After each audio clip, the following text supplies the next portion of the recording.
السلام عليكم ورحمة الله وبركاته. إن الحمد لله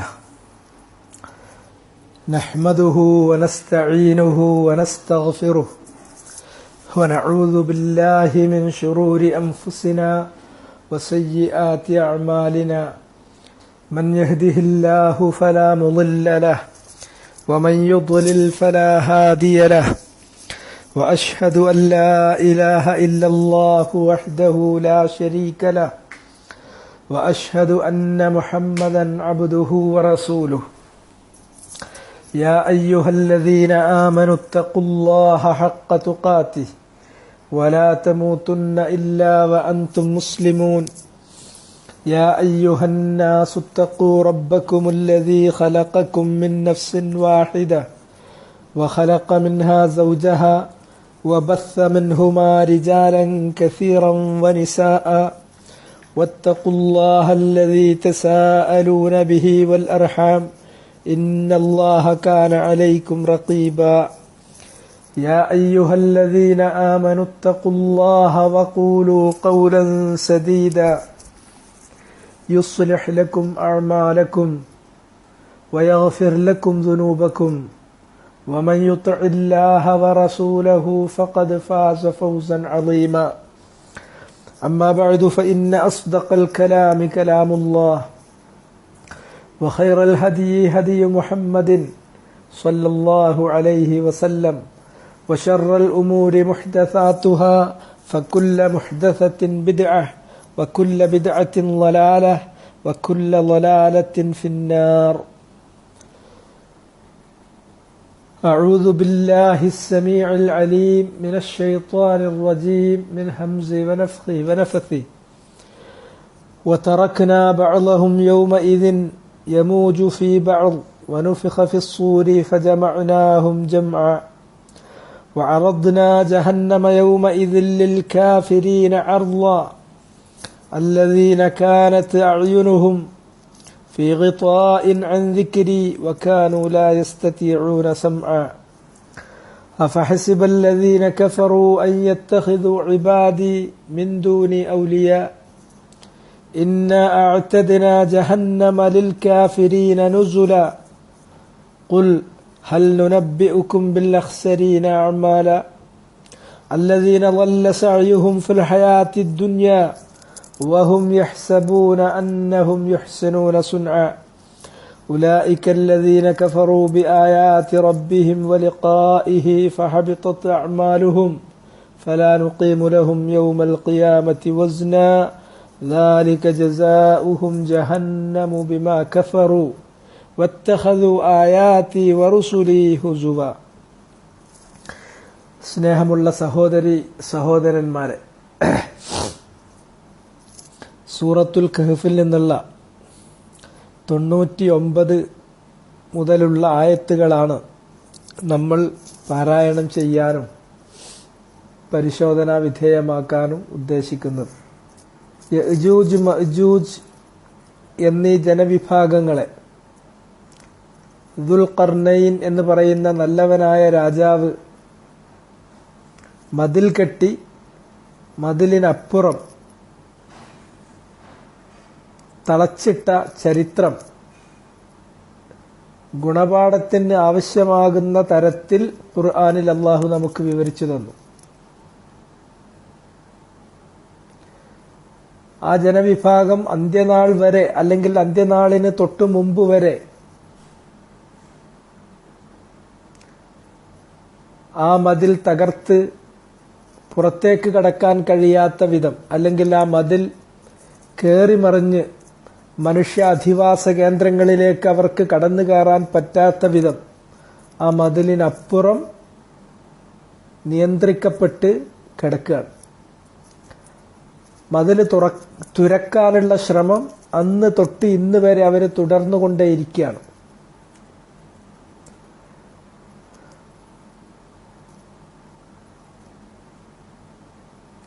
ഇനി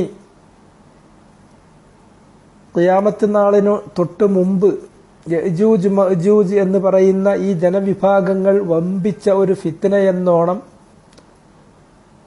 അവശേഷിക്കുന്ന മനുഷ്യവിഭാഗങ്ങൾക്ക് മേൽ കടന്നു വരുന്ന സാഹചര്യം ഹദീസുകളിൽ വന്നിട്ടുണ്ട്. ആ കാര്യം ഹദീസുകളിൽ വിശദമായി പറഞ്ഞിട്ടുള്ള കാര്യത്തെ സംബന്ധിച്ച് മുജ്മലായിട്ടാണ് ഇവിടെ പറഞ്ഞിട്ടുള്ളത്. ഇവിടെ സംക്ഷിപ്തമായി പറഞ്ഞിട്ടുണ്ട്. വതറക്നാ ബഅ്ളഹും യൗമഇദിൻ യമൂജു ഫീ ബഅ്ൾ.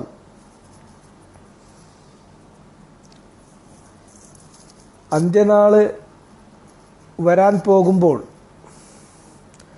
ആ അന്ത്യനാളിന്റെ ഏറ്റവും അടുത്ത് സംഭവിക്കുന്ന, അന്ത്യനാളിനോട് ഏറ്റവും അടുത്ത് സംഭവിക്കുന്ന വമ്പിച്ച 10 അശ്റാത്തുകൾ, 10 ലക്ഷണങ്ങൾ പറഞ്ഞിട്ടുണ്ട്.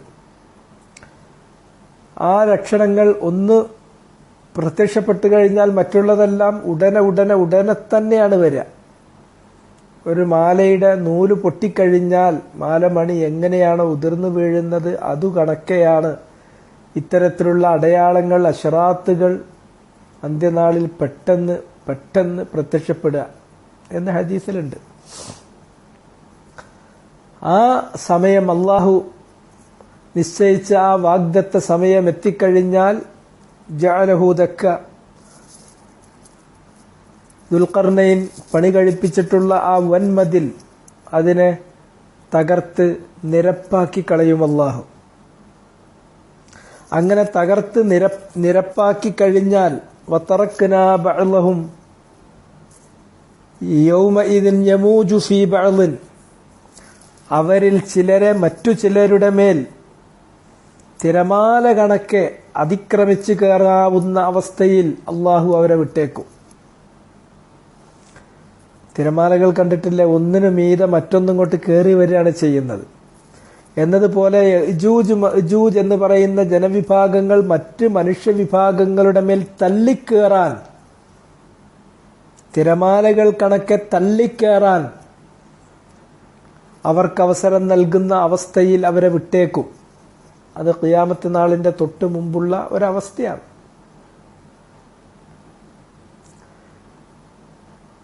വമ്പിച്ച പരീക്ഷണമാണ്, വമ്പിച്ച ഫിത്നയാണ് യജൂജ് മഅജൂജിനെ കൊണ്ട് മനുഷ്യരാശിക്ക് അവസാന കാലത്ത് വരാനുള്ളത്.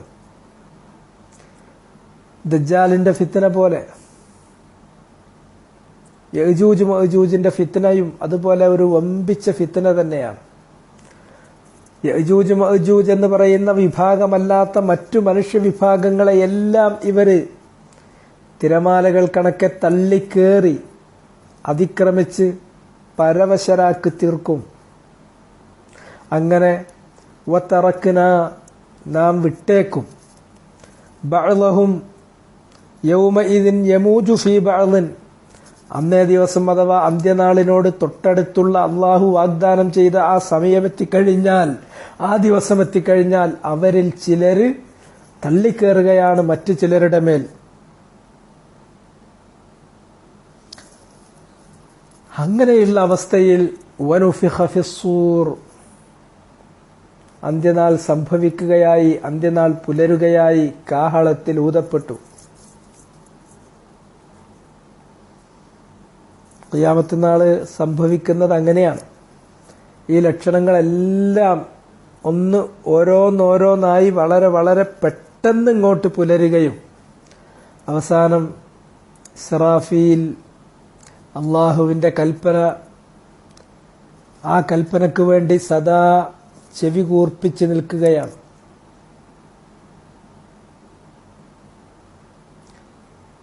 കാഹളം അദ്ദേഹത്തിന്റെ പിടുത്തത്തിൽ കാഹളമുണ്ട്. അള്ളാഹുവിന്റെ കൽപ്പനയ്ക്ക് വേണ്ടി ചെവി കൂർപ്പിച്ചിരിക്കുകയാണ്. എപ്പോഴാണോ അള്ളാഹിന്റെ കൽപ്പന വരുന്നത് അപ്പോൾ ആ കാഹളത്തിൽ അങ്ങോട്ട് ഊതിക്കളയും. ഊതിക്കഴിഞ്ഞാൽ ആദ്യത്തെ ഊത്തില് സകലം തകർന്ന് തരിപ്പണമാകും. കുല്ലു മൻ അലൈഹാ ഫാൻ, ഈ ഭൂമുഖത്തുള്ള ഒരാൾ പോലും അവശേഷിക്കില്ല, എല്ലാവരും നശിക്കും. കുല്ലു ഷൈഇൻ ഹാലികുൻ ഇല്ലാ വജ്ഹു, എല്ലാം നശിക്കും. അല്ലാഹു അല്ലാതെ. ആകാശങ്ങൾ ആകാശങ്ങളല്ലാതെ, ഭൂമി ഭൂമിയല്ലാതെ, പർവ്വതങ്ങൾ പർവ്വതങ്ങളല്ലാതെ എല്ലാം തകർന്ന് മറ്റൊരു വ്യവസ്ഥ അങ്ങോട്ട് വരും. ഇന്നത്തെ സമയം എന്ന് പറയുന്ന സമയവ്യവസ്ഥ തകർക്കപ്പെടും. പിന്നെ വേറൊരു ഘട്ടത്തിലേക്ക് നമ്മൾ പോവുകയാണ്. ആ ഘട്ടത്തിന്റെ സ്വഭാവം ആയത്തുകളിലും ഹദീസുകളിലും പറഞ്ഞത് അതേപടി നമുക്ക് വായിക്കാം, കേൾക്കാം, മനസ്സിലാക്കാം, സത്യപ്പെടുത്താം. പലതും നമ്മളുടെ ഭാവനകൾക്കപ്പുറമുള്ള കാര്യങ്ങളാണ്. ഏതാണെങ്കിലും സംഭവങ്ങൾ ഇവോൾവ് ചെയ്ത് വരുന്ന രീതി മനസ്സിലായല്ലോ. എല്ലാ കാര്യങ്ങളെക്കുറിച്ചും ഇവിടെ പറയുന്നില്ല. ആ കൂട്ടത്തിൽ യജൂജ് മഅജൂജിന്റെ കാര്യം ഇവിടെ ദുൽഖർനൈനിയെ കുറിച്ചാണ് പരാമർശം വന്നത്. ദുൽഖർനൈനിയെ കുറിച്ച് നബിയെ താങ്കളോട് അവര് ഒന്നുകിൽ മുശ്രിക്കുകൾ അല്ലെങ്കിൽ അഹ്ലു കിതാബിൽപ്പെട്ടവർ നബിയോട് ചോദിക്കുന്നു. അത് നബി സത്യവാനാണോ എന്ന് പരീക്ഷിക്കാൻ വേണ്ടിയാവാം, അല്ലെങ്കിൽ നബിയിൽ നിന്ന് അവർക്ക് ചില വിവരങ്ങൾ കിട്ടാൻ വേണ്ടിയാവാം. ആ കാര്യം അവരങ്ങനെ ചോദിക്കാൻ തുടങ്ങിയപ്പോൾ അള്ളാഹു റസൂലുള്ളാഹിനോട് പറഞ്ഞ കാര്യം ഇതാ, ഞാൻ ദുൽഖർനൈനിയെക്കുറിച്ച് കുറച്ച് കാര്യങ്ങൾ നിങ്ങൾക്ക് വായിച്ചു കേൾപ്പിച്ചു തരാം. അള്ളാഹു എനിക്ക് അറിയിച്ചു തന്ന കാര്യങ്ങൾ അതേപടി വായിച്ചു കേൾപ്പിച്ചു തരാം എന്ന് പറഞ്ഞിട്ട് ഇങ്ങോട്ട് കാര്യങ്ങൾ വിശദീകരിച്ചു പോന്നു. ആ വിശദീകരിക്കുന്നതിനിടയിലാണ് അദ്ദേഹത്തിന്റെ 2-3 എക്സ്പെഡിഷൻസ്, വലിയ ജൈത്രയാത്രകൾ. ആ ജൈത്രയാത്രകളിൽ ഒന്നിൽ, അഥവാ അവസാനം പറഞ്ഞ 3-ാമത്തെ യാത്രയിൽ യജൂജ് മഅജൂജുള്ള സ്ഥലത്ത് അദ്ദേഹം എത്തുന്നത്. 2 മലനിരകൾ, അതിനപ്പുറമാണ് യജൂജ് മഅജൂജ് വിഭാഗങ്ങൾ താമസിക്കുന്നത്. ആ 2 പർവ്വത നിരകൾക്കിപ്പുറത്താണ് സാധാരണക്കാരായ മറ്റു മനുഷ്യർ, കുറെ പേര് സാധുക്കൾ ജീവിക്കുന്നത്. അവർക്ക് ഇവരുടെ അതിക്രമങ്ങൾ, ഇവരുടെ ഫസാദ്, ഇവരുടെ കുഴപ്പം, ഇവരുണ്ടാക്കുന്ന കുഴപ്പം അത് സഹിക്കാനോ പ്രതിരോധിക്കാനോ കഴിയാതിരിക്കുകയാണ്. അപ്പോഴാണ് അവര് ദുൽഖർനൈനിയോട് സഹായം ചോദിക്കുന്നത്. ഞങ്ങൾ വേണമെങ്കിൽ കപ്പം പിരിച്ച് നികുതി തരാം, അവർക്കും ഞങ്ങൾക്കും ഇടയിൽ ഒരു തടസ്സം ഉണ്ടാക്കി തരണം.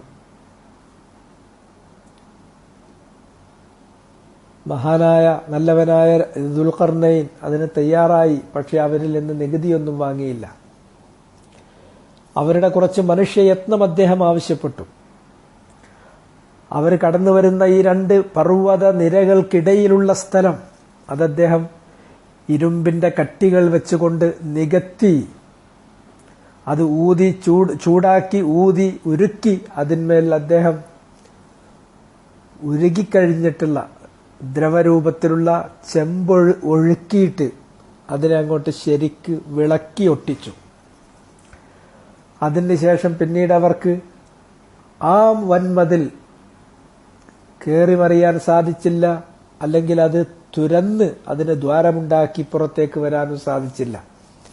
അത് തുരന്ന് ഇപ്പുറത്തേക്ക് കടക്കാനുള്ള അവരുടെ നിരന്തരമായ ശ്രമം ആ നാൾ തൊട്ട് ഇപ്പോഴും തുടർന്നുകൊണ്ടേയിരിക്കുകയാണ്. അത് അള്ളാഹു അവർക്ക് നൽകിയ വാഗ്ദത്ത സമയം എത്തുമ്പോൾ മാത്രമാണ് അവർക്ക് തുരന്ന് പുറത്തേക്ക് കടക്കാൻ സാധിക്കുന്നത്. ഖിയാമത്ത് നാളിന്റെ തൊട്ടു മുമ്പുള്ളൊരവസ്ഥ, യജൂജ് മഅജൂജിന്റെ വരവ്. ആ സമയത്ത് അള്ളാന്റെ ആ സമയം എത്തിക്കഴിഞ്ഞാൽ അവർ മറ്റുള്ളവരുടെ മേൽ തിരമാലകൾ കണക്കെ തള്ളിക്കേറാവുന്ന അവസ്ഥയിൽ അവരെ അള്ളാഹു വിടും. സർവത്ര കുഴപ്പങ്ങൾ അവരുണ്ടാക്കും. അങ്ങനെ പിന്നീട് ആ കുഴപ്പങ്ങളൊക്കെ നടന്നുകൊണ്ടിരിക്കെ വളരെ പെട്ടെന്ന്, ഇത് ഖിയാമത്ത് നാളിനോട് ഏറ്റവും അടുത്ത് നിൽക്കുന്ന സമയമാണ്, പെട്ടെന്ന് വനുഫിഖ ഫിസ്സൂർ, സൂറിൽ ഊതപ്പെടും. ഇസ്രാഫീൽ എന്ന് പറയുന്ന ആ മലക്ക് അലൈഹിസ്സലാം, അള്ളാഹുവിന്റെ കൽപ്പന വരുന്നതോടുകൂടി സൂർ അഥവാ കാഹളത്തിൽ ഊതുകയായി. ആ ഊത്തിൽ എല്ലാം നശിക്കുന്ന കാര്യം നമ്മൾ പറഞ്ഞു. കുല്ലു മൻ അലൈഹാ ഫാൻ, കുല്ലു മൻ അലൈഹാ ഫാൻ, ഒന്നും അവശേഷിക്കൂല. കുല്ലു ഷൈഇൻ ഹാലികുൻ ഇല്ലാ വജ്ഹു. ആകാശമില്ല, ഭൂമി ഇന്നത്തെ ഭൂമിയല്ല, ഈ സമയവ്യവസ്ഥയില്ല, മറ്റൊരു ഘട്ടത്തിലേക്ക് പ്രവേശിച്ചിരിക്കുകയാണ്. എല്ലാം പുതിയൊരു ലോകമാണ്. അവസാനത്തെ ലോകം, പരലോകം, അവസാനത്തെ ഘട്ടം, യൗമുൽ ആഖിർ. ആ സമയത്ത് ഫജമഅനാഹും ജംഅ, അവരെ എല്ലാവരെയും നമ്മൾ ഒരുമിച്ച് കൂട്ടും. യജൂജും അതിൽ പെടും, മഅജൂജും പെടും. ആദം അലൈഹിസ്സലാമിന്റെ സന്തതി പരമ്പരകളിൽപ്പെട്ടിട്ടുള്ള മറ്റ് സന്തതി പരമ്പരകൾ, നൂഹ് നബിന്റെ വരെയുള്ള ആളുകൾ, നൂഹ് നബിയുടെ മക്കളിൽപ്പെട്ട സാമിന്റെ പരമ്പരകൾ, ഹാമിന്റെ പരമ്പരകൾ, എല്ലാവരും ഉണ്ടാവും. യജൂജുണ്ട്, മഅജൂജുണ്ട്, അല്ലാത്തവരുണ്ട്, എല്ലാവരും ഉണ്ട്. ജമഅനാഹും ജംഅ വഹും മിൻ കുല്ലി ഹദബിൻ യൻസിലൂൻ. അവരെവിടെയാണോ മറമാടപ്പെട്ടിരുന്നത്, ഭൂമിയുടെ ഏത് കോണിലാണോ അവരുടെ കുഴിമാടങ്ങളിൽ കിടക്കുന്നത്, ആ കുഴിമാടങ്ങളിൽ നിന്ന് രണ്ടാമത്തെ ഊത്തോടുകൂടി ഓരോരുത്തരും എഴുന്നേറ്റ് വരികയാണ്. അവർ എല്ലാ സ്ഥലങ്ങളിലും, എല്ലാ കുന്നുകളിൽ നിന്നും, എല്ലാ സ്ഥലങ്ങളിൽ നിന്നും അവരിങ്ങനെ ഇറങ്ങി ഉതിർന്നു വരികയാണ്. പാറ്റ പൊടിയുന്നത് പോലെ പൊടിയാണ് മനുഷ്യജീവികൾ.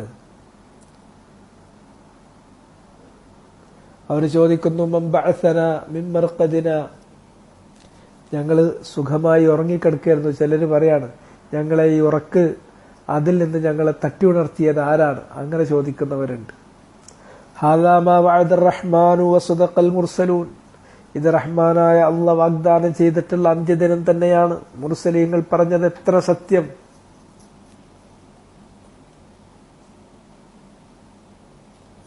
അങ്ങനെ ആളുകളെല്ലാവരും കൂടെ ആ മഹ്ശറിൽ ഒരുമിച്ച് കൂടുകയാണ്.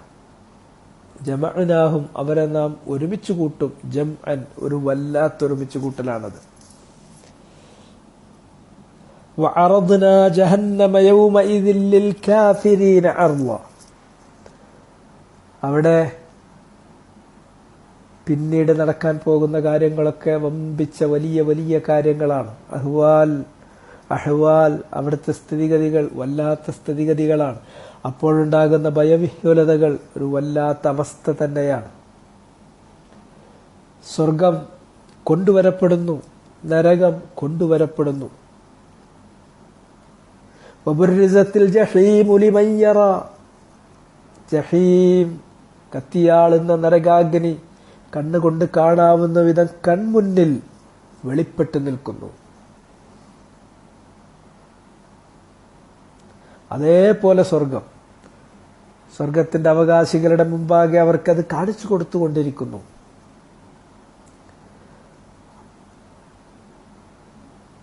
വനളഉൽ മവാസീനൽ ഖിസ്ത ലിയൗമിൽ ഖിയാമ, ആ അന്ത്യനാളിൽ ന്യായം വിധിക്കുന്നതിന് വേണ്ടി നീതിയുടെ തുലാസ് നാം സ്ഥാപിച്ചു. നീതിയുടെ തുലാസ് സ്ഥാപിച്ചു. വജാഅ റബ്ബുക വൽ മലക്കു സഫൻ സഫ, നിന്റെ റബ്ബ് വരികയായി, അതുപോലെ തന്നെ മലക്കുകൾ അവര് അണിയണിയായി അവര് നിരന്നു കഴിയുകയായി. അവസാനം ഒരുപാട് കാലം അങ്ങനെ നിൽക്കുമ്പോൾ ഹിസാബ് ഒന്ന് തുടങ്ങിക്കിട്ടിയെങ്കിലെന്നായി. അവസാനം നബി സല്ലല്ലാഹു അലൈഹി വസല്ലമയുടെ ശിപാർശ പ്രകാരം അള്ളാഹു ഹിസാബ് തുടങ്ങാണ്. ഏടുകളിതാ പാറി വരുന്നു. ചിലർക്ക് വലത് കൈയിൽ മുന്നിലൂടെ കിട്ടുന്നു, ചിലർക്ക് ഇടത് കൈയിൽ പിന്നിലൂടെ കിട്ടുന്നു. ആ കിതാബ് കിട്ടിക്കഴിഞ്ഞാൽ തന്നെ കാര്യം വ്യക്തമാണ്. നല്ലവരായ ആളുകൾ അവരെ ഹിസാബിന്റെ വേദിയിൽ അവരെ ലളിതമായി ഒന്ന് ഹാജരാക്കി അങ്ങോട്ട് ഒഴിവാക്കി വിടുകയാണ് ചെയ്യുക. എന്നാൽ നല്ലവരല്ലാത്ത ആളുകൾ അവരെ അള്ളാഹു ഓരോ കാര്യങ്ങളും ചികഞ്ഞു ചോദിക്കുന്നു. റസൂലുള്ളാഹി പറഞ്ഞു, ഹിസാബിന്റെ വേളയിൽ ആരെക്കുറിച്ചാണോ ആരോടാണോ ചികഞ്ഞു ചോദിച്ചത്, കുഴിഞ്ഞു ചോദിച്ചത്, അവൻ ശിക്ഷിക്കപ്പെട്ടു എന്ന് ഉറപ്പിച്ചോളൂ. എന്നാൽ എല്ലാവരും ഹിസാബിന്റെ വേദിയിൽ ഹാജരാക്കപ്പെടും. അവരുടെ സാക്ഷികൾ വരും, അവരുടെ ഏടുകൾ നിവർത്തപ്പെടും. അങ്ങനെ അവരുടെ ഏടുകൾ നിവർത്തപ്പെട്ട് സാക്ഷികളെ ഹാജരാക്കി അവരുടെ കാര്യങ്ങൾ പറയിപ്പിച്ച് എല്ലാം അതിന്റെ പൂർണ്ണ രൂപത്തിൽ ന്യായയുക്തം അല്ലാഹു സുബ്ഹാനഹു വ തആല ന്യായം വിധിക്കുക തന്നെ ചെയ്യും. അങ്ങനെ അറളനാ ജഹന്നം, ജഹന്നമിനെ നാം കാണിച്ചു കൊടുക്കും, പ്രദർശിപ്പിക്കും. യൗമഇദിൽ ലിൽ കാഫിരീന അർള, അന്നേ ദിവസം അവിശ്വാസികളായ ആളുകൾക്ക് നരകത്തെ ശരിക്കും കാണിച്ചു കൊടുക്കും. ജീവിതകാലം മുഴുവനും അതെന്ത് നരകം, സ്വർഗം നരകാണത്രേ, അത് മാപ്പിളാര് പറയണ എന്തോ ഒരു കള്ളത്തരം. മാപ്പിളാർക്കൊരു വല്ലാത്ത സ്വർഗവും നരകമുണ്ട്. അവർ സ്വർഗത്തിന് വേണ്ടിയാ പണിയെടുക്കുന്നത്.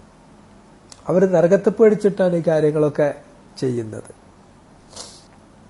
നരകം സ്വർഗം എന്ന് പറയുന്നതിനെ കുറിച്ചൊരു പുച്ഛമാണ്, ഒരു പരിഹാസമാണ് ആളുകൾക്ക്. ഖുർആൻ എന്ന് പറയുന്നത് അതൊരു സാധാരണ ഒരു സാഹിത്യകൃതി, അതിന്റെ അപ്പുറം വേറൊന്നുമല്ല. മുഹമ്മദ് നബി അങ്ങനെ എത്ര ചരിത്രത്തിൽ എത്ര കുറെ സാഹിത്യകാരന്മാരും പ്രവാചകന്മാരും ഒക്കെ വന്നുപോയി. ആ കൂട്ടത്തിലൊരു മനുഷ്യൻ. അല്ലാഹ് എന്ന് പറയുന്ന പ്രപഞ്ചത്തിന്റെ സൃഷ്ടാവും ഉടമസ്ഥനും നിയന്താവും പരിപാലകരുമായിട്ടുള്ള അള്ളാഹിനെ കുറിച്ചുള്ള സങ്കല്പം ആർക്കില്ല. മറിച്ച് അവർക്ക് എന്തെങ്കിലും തരത്തിലുള്ള ഗുണം കിട്ടുകയോ അല്ലെങ്കിൽ ഉപദ്രവം കിട്ടുകയോ ചെയ്യുന്ന ഏത് കാരണങ്ങളെയും ഏത് ഉപകരണങ്ങളെയും അതിന്റെ മുന്നിൽ ഒരു ആരാധനാ മനോഭാവം കാണിക്കുക, അതിന്റെ മുന്നിൽ വണങ്ങുക, അതാണ്. അതിന് ജീവനുള്ളതാണെങ്കിലും ശരി, ജീവനില്ലാത്തതാണെങ്കിലും ശരി, അത് മനുഷ്യനാണെങ്കിലും ശരി, മനുഷ്യനല്ലാത്തതാണെങ്കിലും ശരി, അതിന് അതല്ല വേറെ ഏതെങ്കിലും പ്രാപഞ്ചിക പ്രതിഭാസങ്ങളാണെങ്കിലും ശരി, അല്ലാത്തതാണെങ്കിലും ശരി, അത്തരത്തിലുള്ള ചില ആരാധനകൾ, അത്തരത്തിലുള്ള ചില ദൈവസങ്കല്പങ്ങൾ അതൊക്കെ നിലനിൽക്കുന്നുള്ളൂ. ശരിയായ രൂപത്തിൽ ഈ പ്രപഞ്ചങ്ങളായ മുഴുവൻ പ്രപഞ്ചങ്ങളെയും സൃഷ്ടിക്കുകയും ഉടമപ്പെടുത്തുകയും നിയന്ത്രിച്ച് പരിപാലിക്കുകയും ചെയ്യുന്ന ഏകനായ ഖാലിഖിനെ കുറിച്ച്, ഏകനായ റബ്ബിനെ കുറിച്ചുള്ള ഒരു വിഭാവന മനുഷ്യരുടെ മനസ്സിൽ നിന്ന് പോയി. മുസ്ലിങ്ങൾക്ക് പോലും അത്തരത്തിലുള്ള ശരിയായൊരു വിഭാവന അല്ല. അവൻ മനുഷ്യനെ ഈ ഭൂലോകത്തേക്ക് നിയോഗിച്ചിരിക്കുന്നത്, ഇവിടെ അധിവസിപ്പിച്ചിരിക്കുന്നത് പരീക്ഷണാർത്ഥമാണ് എന്ന് തന്റെ ജീവിതത്തെക്കുറിച്ച് മനസ്സിലാക്കുന്ന ആളുകളില്ല. ഈ ദുനിയാവ് എന്ന് പറയുന്നത് പ്രവർത്തിക്കാനുള്ള മേഖലയാണ്. ഈ ദുനിയാവ് അവസാനിച്ചാൽ പരലോകമുണ്ട്. ആ പരലോകം അത് പ്രതിഫലത്തിന്റെ വേദിയാണ്. അവിടെ വിശ്വസിക്കുകയും സുഹൃതങ്ങൾ അനുഷ്ഠിക്കുകയും ചെയ്ത ആളുകൾക്ക് ശാശ്വതമായ സ്വർഗമുണ്ട്. എന്നാൽ അവിശ്വസിക്കുകയും കളവാക്കുകയും ചെയ്ത ധിക്കാരികളായ ആളുകൾക്ക് ശാശ്വതമായ നരകമുണ്ട്.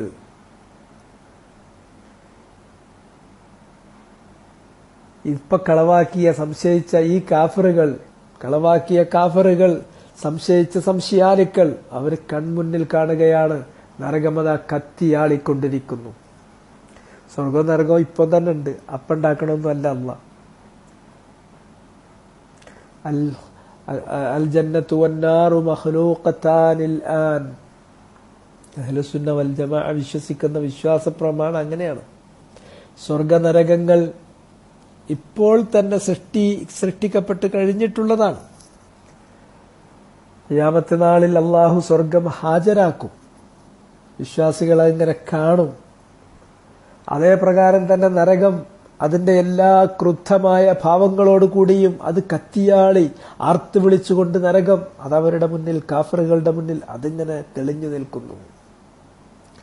അർളനാ ജഹന്നമ യൗമഇദിൽ ലിൽ കാഫിരീന അർള. അന്ന് കാഫിരീങ്ങൾക്ക് നാം നരകമൊന്ന് ശരിക്കും അങ്ങോട്ട് കാണിച്ചു കൊടുക്കും. അല്ലദീന കാനത് അഅ്യുനുഹും ഫീ ഖിത്വാഇൻ അൻ ദിക്രി വകാനൂ ലാ യസ്തതിഊന സമഅ. ആരാണ് ഈ കാഫിറുകൾ? അല്ലദീന കാനത് അഅ്യുനുഹും ഫീ ഖിത്വാഇൻ അൻ ദിക്രി. എന്റെ ദിക്ർ, എന്നെക്കുറിച്ച് എന്തൊരു കാര്യം പറയുകയാണെങ്കിലും, അള്ളാഹിനെ കുറിച്ച് ഉണർത്തുന്ന എന്തെങ്കിലും ഒരു കാര്യം വരികയാണെങ്കിൽ, അള്ളാഹു നൽകിയിട്ടുള്ള സന്ദേശം, ആ സന്ദേശം അവരുടെ മുന്നിൽ വരികയാണെങ്കിൽ, അള്ളാഹുവോ അള്ളാഹുവിനെ സംബന്ധിക്കുന്ന കാര്യങ്ങളോ അവന്റെ സന്ദേശവുമായി ബന്ധപ്പെട്ട കാര്യങ്ങളോ അവരുടെ മുന്നിൽ വരികയാണെങ്കിൽ, അത് കാണാൻ കഴിയാത്ത വിധം അവരുടെ കണ്ണിനു മീതെ മൂടിയിട്ട് പോയിട്ടുണ്ട്. അങ്ങനെയുള്ള ആളുകളാണ് കാഫിറുകൾ. അവരത് കാണൂല. വേറെ എല്ലാം കാണും. അത് ഏത് രൂപത്തിലും എത്രത്തോളം സൂക്ഷ്മമായി അപഗ്രഥിച്ച് കണ്ടെത്താനും പഠിക്കാനും ആലോചിക്കാനും സ്വീകരിക്കാനും ഒക്കെ ഒരുക്കിയിരിക്കും. പക്ഷേ ഏറ്റവും വലിയ പരമമായ സത്യം റബ്ബുൽ ആലമീനായ അല്ലാഹ് അവനെ സംബന്ധിക്കുന്ന കാര്യങ്ങൾ, അവനെ സംബന്ധിച്ചുള്ള പരാമർശങ്ങൾ, അവൻ നൽകിയിട്ടുള്ള സന്ദേശങ്ങൾ അത് ഇവരുടെ മുന്നിൽ വെച്ചാൽ അത് കാണാൻ അവരുടെ കണ്ണില്ല. അവരുടെ കണ്ണിനു മീതെ റിത്താ മൂടിയിട്ട് മൂടപ്പെട്ട പോയിരിക്കുകയാണ്. കാനത്താഴ്യുനുഹും അവരുടെ കണ്ണുകളായിരുന്നു ഫി റിത്താഇൻ മൂടിയിലാണ്. അതുകൊണ്ട് മൂടിയിട്ടാ പിന്നൊന്നും കാണൂലല്ലോ. അത് ദിക്രി എന്റെ ദിക്റിനെ തൊട്ട് അള്ളാന്റെ ദിക്റിന്റെ മുമ്പാകെ മൂടപ്പെട്ടിരുന്നു അവരുടെ കണ്ണുകൾ. മാത്രമല്ല അവർക്ക് ഒന്നും കേൾക്കാനും പറ്റുമായിരുന്നില്ല. അത് ഇതൊരു വല്ലാത്ത ഒരു ഈ വരച്ചു കാണിക്കുന്നത് എത്ര അക്യുറേറ്റ് ആയിട്ടാണെന്നറിയും. ജീവിതത്തിൽ നമ്മൾ കണ്ടുമുട്ടുന്ന ഒരുപാട് ക്യാരക്ടേഴ്സ് ഉണ്ട്, ഒരുപാട് മനുഷ്യർ നമ്മളുമായി എല്ലാ കാര്യങ്ങളും ചർച്ച ചെയ്യുന്നു. വളരെ സജീവമായി വളരെ ഊഷ്മളമായ ബന്ധം നിലനിർത്താൻ ശ്രമിക്കുന്നു. വളരെ ആഴത്തിൽ കാര്യങ്ങൾ ചർച്ച ചെയ്യുന്നു. അത്യാവശ്യം തന്റെ ഇടമുള്ളവരാണ്, വിവരമുള്ളവരാണ്, വിദ്യാഭ്യാസമുള്ളവരാണ്, ഒക്കെ ഉള്ളവരാണ്. പക്ഷേ അവർക്ക് ഒരു കാര്യം മാത്രം, ഇങ്ങനെയുള്ള ഈ പരമമായ ഈ സത്യത്തെക്കുറിച്ച് പറയുകയാണെങ്കിൽ അതവർക്ക് കേൾക്കാൻ തന്നെ കഴിയില്ല. അത് വിട്ടേക്ക്.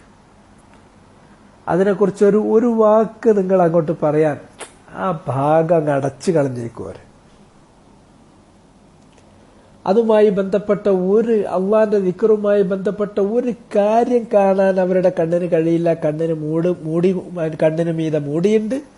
അതുമായി ബന്ധപ്പെട്ട എന്തെങ്കിലും ഒരു കാര്യം കേൾക്കാൻ അവരുടെ ചെവിക്ക് പറ്റില്ല. അവർ കേൾക്കാത്തവരാണ്. ബാക്കി ആകാശത്തിന് കീഴെ ഭൂമിക്ക് മീതെ എല്ലാ കാര്യങ്ങളിലും അവര് പ്രാവീണ്യമുള്ളവരാണ്, പ്രാഗൽഭ്യമുള്ളവരാണ്, ചർച്ച ചെയ്യുന്നവരാണ്, അതിൽ ഭയങ്കര ഔത്സുക്യമുള്ളവരാണ്, ഒരു സംശയമല്ല. പക്ഷെ അറിയേണ്ട, മനസ്സിലാക്കേണ്ട ഏറ്റവും പ്രാഥമികവും ഏറ്റവും പ്രാധാന്യമേറിയതുമായ കാര്യം അതേക്കുറിച്ച് അവർക്ക് കാണാൻ അവരുടെ കണ്ണിനു മീതെ സാധ്യമല്ല. കണ്ണിനു മീതെ മൂടിയുണ്ട്. കേൾക്കാൻ സാധ്യമല്ലാത്ത വിധം അവരുടെ ചെവികൾ സീലുവെക്കപ്പെട്ടിരിക്കുകയാണ്. അഫഹസിബല്ലദീന കഫറു അൻ യത്തഖിദു ഇബാദി മിൻ ദൂനി ഔലിയ. ഇനി വേറെ ഒരു വിഭാഗം ചിലര് അള്ളാന്റെ സൃഷ്ടികളിൽപ്പെട്ട ചിലരെ അള്ളാഹ്ക്ക് പുറമെ രക്ഷാധികാരികളായിട്ട് കാണുന്നവരാണ്.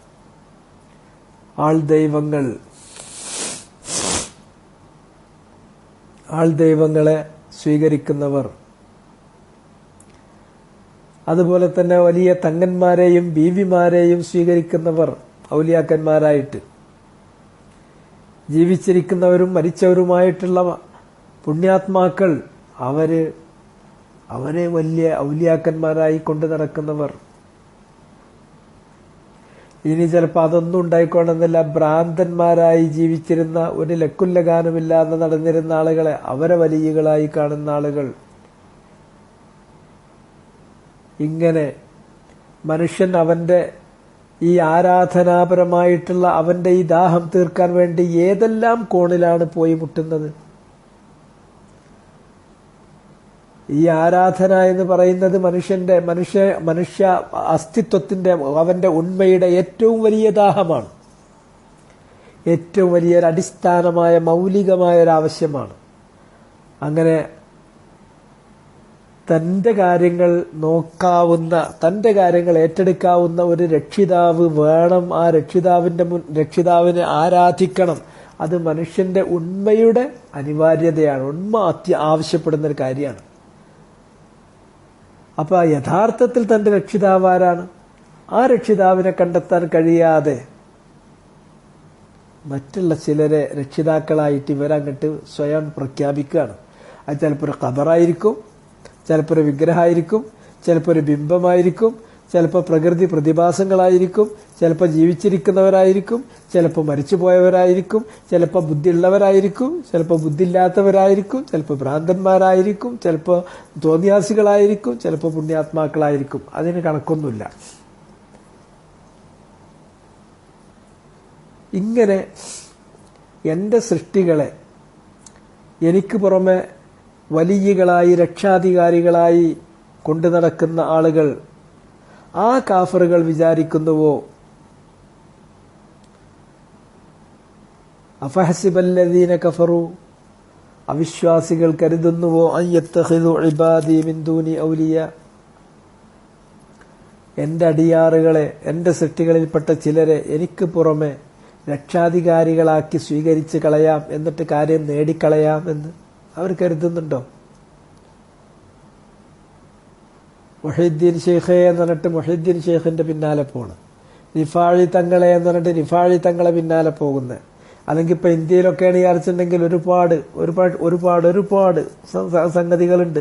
പുട്ടപർത്തിയിലൊരാളുണ്ട്, അല്ലെങ്കിൽ വേറെ പല അമ്മമാരുണ്ട്, അല്ലെങ്കിൽ വേറെ കുറെ ബീവിമാരുണ്ട്, അല്ലെങ്കിൽ കുറെ സെയിന്റുമാരുണ്ട്. ഇങ്ങനെ ഒരുപാട് ഒരുപാട് ആൾദൈവങ്ങൾ, മനുഷ്യദൈവങ്ങൾ, ഒരുപാട് ദൈവങ്ങൾ.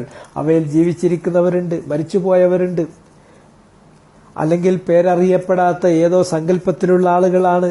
അങ്ങനെ ആളുണ്ടോ എന്ന് തന്നെ അറിയാത്തവരുണ്ട്. ഇങ്ങനെയുള്ളവരെ, എന്റെ സൃഷ്ടികളെ എനിക്ക് പുറമെ രക്ഷാധികാരികളായി കണ്ട് സ്വീകരിച്ച് അവരോട് കാര്യങ്ങൾ പറഞ്ഞ് നിങ്ങളുടെ എല്ലാ കാര്യങ്ങളും ശരിപ്പെടുത്തിക്കളയാം എന്ന് കരുതുന്നുണ്ടോ ഈ കാഫിരീങ്ങൾ? അഫഹസിബല്ലദീന കഫറു, കാഫിറുകൾ കരുതി വശായോ, അയ്യത്തഖിദു മിൻ ദൂനി ഔലിയ, അയ്യത്തഖിദു ഇബാദി മിൻ ദൂനി ഔലിയ, എന്റെ സൃഷ്ടികളെ, എന്റെ അടിയാറുകളെ എനിക്ക് പുറമെ രക്ഷാധികാരികളാക്കി അങ്ങ് സ്വീകരിച്ച് കാര്യം നേടിക്കളയാമെന്ന്. ഇന്ന അഅ്തദ്നാ ജഹന്നമ ലിൽ കാഫിരീന നുസുല, അവരോട് ഒരു വാക്ക് മാത്രമേ പറയാനുള്ളൂ. കാഫിരീങ്ങൾക്ക് നാം തയ്യാറാക്കി വെച്ചിട്ടുള്ള ഒരു നല്ല സദ്യ ഉണ്ട്. അവർക്ക് നാം ഒരുക്കി വെച്ചിരിക്കുന്നത് നരകമാണ്, ജഹന്നമാണ്. അതൊരു നല്ല സദ്യയാക്കിയിട്ട് അവിടെ ഒരുക്കി വെച്ചിട്ടുണ്ട്. ആ സദ്യ അത് വേണ്ടോളം വാരിപ്പുണരാൻ ഒരുങ്ങിക്കോട്ടെ അത്തരക്കാരായ ആൾക്കാർ. കാരണം അല്ലാഹു സുബ്ഹാനഹു വതആല ഈ മനുഷ്യരോട് ഒന്നും ആവശ്യപ്പെട്ടിട്ടില്ല. അവർക്കെല്ലാം എല്ലാം എല്ലാം എല്ലാം അല്ലാഹു കൊടുക്കുന്നു.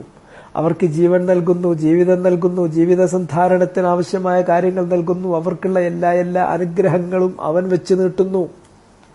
ഇങ്ങനെ എല്ലാം ചെയ്തിട്ട് ഇതിന് പകരം എനിക്ക് ഇന്നതൊക്കെ തരണമെന്ന് അല്ലാഹ് പറഞ്ഞിട്ടില്ല. മാ ഉരീദു മിൻഹും മിൻ റിസ്ഖിൻ വമാ ഉരീദു അൻ യുത്ഇമൂൻ, അവരിൽ നിന്ന് നാം ഒരിക്കലും തന്നെ എന്തെങ്കിലും തരത്തിൽ വിഭവങ്ങൾ നാം ഉദ്ദേശിച്ചിട്ടില്ല. ഇന്ന വിഭവങ്ങൾ നിങ്ങൾ ഒരുക്കിത്തരണം ഇതിനു പകരമായി എന്ന് അല്ലാഹ് പറഞ്ഞിട്ടില്ല. അല്ലെങ്കിൽ അള്ളാഹുവിനെ ഭക്ഷിപ്പിക്കണമെന്ന് അള്ളാഹു ആവശ്യപ്പെട്ടിട്ടില്ല. മറിച്ച് അള്ളാഹു ആവശ്യപ്പെട്ടത് നിങ്ങളെന്റെ അനുഗ്രഹങ്ങൾ, നിങ്ങളെ സൃഷ്ടിച്ച, നിങ്ങൾക്ക് ജീവൻ നൽകിയ, നിങ്ങൾക്ക് ജീവിതം നൽകിയ, നിങ്ങൾക്ക് എല്ലാ അനുഗ്രഹങ്ങളും നൽകിയ, അതിന് പകരം ചെയ്യാൻ നിങ്ങൾക്ക് കഴിയില്ല. പക്ഷേ പ്രതീകാത്മകമായി നിങ്ങളെ ഒരു കാര്യം ചെയ്യണം. ഇതിന് പകരം എന്റെ കൽപ്പനാവിലക്കുകൾ അനുസരിച്ചുകൊണ്ട് എന്നെ മാത്രം ഇബാദത്ത് ചെയ്യണം. വമാ ഖലഖതുൽ ജിന്ന വൽ ഇൻസ ഇല്ലാ ലിയഅ്ബുദൂൻ, അതേ നിങ്ങളുടെ സൃഷ്ടിപ്പ് കൊണ്ട് നാം ഉദ്ദേശിച്ചിട്ടുള്ളൂ. മനുഷ്യവർഗമാകട്ടെ ജിന്നുവർഗമാകട്ടെ നിങ്ങളെ നാം സൃഷ്ടിച്ചത് കൊണ്ട് നാം ഉദ്ദേശിച്ചത് നിങ്ങളുടെ സൃഷ്ടാവും ഉടമസ്ഥനും നിയന്താവും പരിപാലകനുമായ എന്നെ അംഗീകരിക്കുന്നുവോ,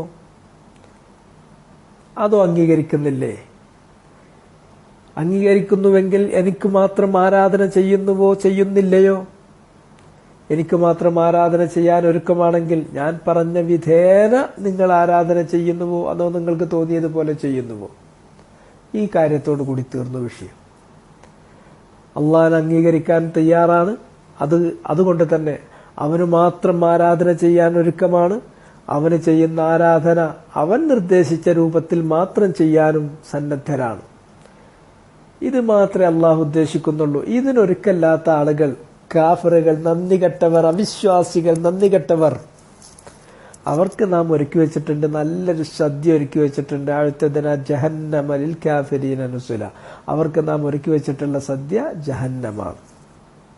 ഖുർആന്റെ ഭാഷ വല്ലാതെ അങ്ങോട്ടും ഇങ്ങോട്ടും തെറ്റിപ്പോകാൻ കഴിയാതെ നമ്മളെ ആ ഗ്രൂവിൽ തന്നെ പിടിച്ചു നിർത്തിക്കളയാണ്. ചിന്തിക്കാനും ഉൾക്കൊള്ളാനും അതനുസരിച്ച് ജീവിക്കാനും നമ്മൾ ഒന്നുമല്ല. വളരെ ചെറിയൊരു കാലം. മൊത്തമുള്ള മനുഷ്യായുസിന് ഈ ഭൂലോകത്ത് നമ്മൾ കഴിച്ചുകൂട്ടുന്ന പുരുഷായുസ് എന്ന് പറയുന്നത്, മനുഷ്യായുസ്, ഭൂമുഖത്തെ മനുഷ്യായുസ് എന്നുള്ളത് എത്ര ചെറുതാണ്. ആ ഒരു കാലയളവിൽ എന്നെ സൃഷ്ടിച്ച, എന്റെ ഉടമസ്ഥനായ, എന്റെ നിയന്താവായ, എന്റെ പരിപാലകനായ, എനിക്ക് വേണ്ട എല്ലാം നൽകിയ റബ്ബ്, അവനെ ഞാൻ അംഗീകരിക്കാമെന്ന് വെറുതെ ബടായി പറഞ്ഞിട്ട് കാര്യമല്ല. അംഗീകരിക്കുന്നുവെങ്കിൽ അവന് മാത്രമായി ആരാധന ചെയ്യാം. അവന് മാത്രമായി ആരാധന ചെയ്യുന്നു എന്ന് പറഞ്ഞാൽ നമുക്ക് തോന്നിയ പോലെ ചെയ്യല്ല. അവന്റെ ദൂതന്മാർ മുഖേന നമ്മെ പഠിപ്പിച്ച, നിർദ്ദേശിച്ച ആ രൂപത്തിൽ ആരാധന ചെയ്യുന്നു. ഈ ആരാധനയൊന്നും യഥാർത്ഥത്തിൽ എന്തല്ല, നമ്മൾ അവനിൽ നിന്ന് പറ്റുന്ന അനുഗ്രഹങ്ങൾക്ക് പകരമാവില്ല. റസൂലുള്ളാഹി സ്വല്ലല്ലാഹു അലൈഹി വസല്ലമ അവിടുന്ന് പറഞ്ഞു, നിങ്ങളിൽ ഒരാൾ പോലും സ്വന്തം കർമ്മം കൊണ്ട് സ്വർഗത്തിൽ പോകാൻ മാത്രം വലിയ കർമ്മം ചെയ്തവരാകാൻ പോകുന്നില്ല. കാരണം ഇതൊരു നോമിനലാണ്. നമ്മളങ്ങനെ ചെയ്യുന്നോ ഇല്ലേ എന്നൊരു പരീക്ഷണത്തിൽ ചെയ്യുന്നു എന്ന് തെളിയിക്കാനുള്ള നോമിനലായിട്ടുള്ള കർമ്മം മാത്രമാണ്. അല്ലാതെ നമ്മൾ ചെയ്യുന്ന പ്രവർത്തനം അതുകൊണ്ട് മാത്രമാണ് സ്വർഗത്ത് പോകാൻ മാത്രം വലിയ പ്രവർത്തനം, വലിയ ഇബാദത്ത് ചെയ്യുന്നവരായിട്ട് മനുഷ്യരിൽ ആരുമില്ല. സഹാബികളപ്പ ചോദിക്കണ്ടായി, വല അൻത യാ റസൂലല്ലാഹ്, അള്ളാന്റെ റസൂലെ, അങ്ങയുടെ കാര്യത്തിൽ പോലും അങ്ങനെയാണോ? അങ്ങ് പോലും സ്വർഗത്തിൽ പോകാൻ മാത്രം പ്രവർത്തനങ്ങൾ ചെയ്തിട്ടില്ല എന്നാണോ? അതെ. അവിടുന്ന് പറഞ്ഞു, അള്ളാഹ് തരുന്ന അനുഗ്രഹങ്ങൾക്ക് തുല്യമാവില്ല, അതിന് പകരമാവില്ല നമ്മുടെ കർമ്മങ്ങളൊന്നും. ഇല്ല അയ്യതഗമ്മദനിയല്ലാഹു ബിറഹ്മത്തിൻ മിൻഹു വഫള്, എന്റെ റബ്ബ് അവന്റെ റഹ്മത്തും അവന്റെ ഫളലും കൊണ്ട് എന്നെ മൂടിയെങ്കിലേ എനിക്ക് സ്വർഗത്ത് പോകാൻ കഴിയും.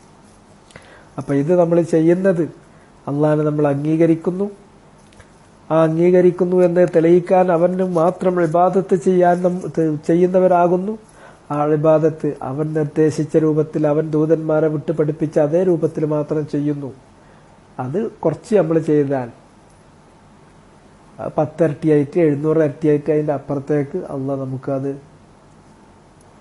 നബാതൻ ഹസന, ഒരു നല്ല ചെടി വളർത്തുന്ന മാതിരി വളർത്തി വളർത്തി വളർത്തി വലുതാക്കി ഇങ്ങോട്ട് തിരിച്ചു തരും.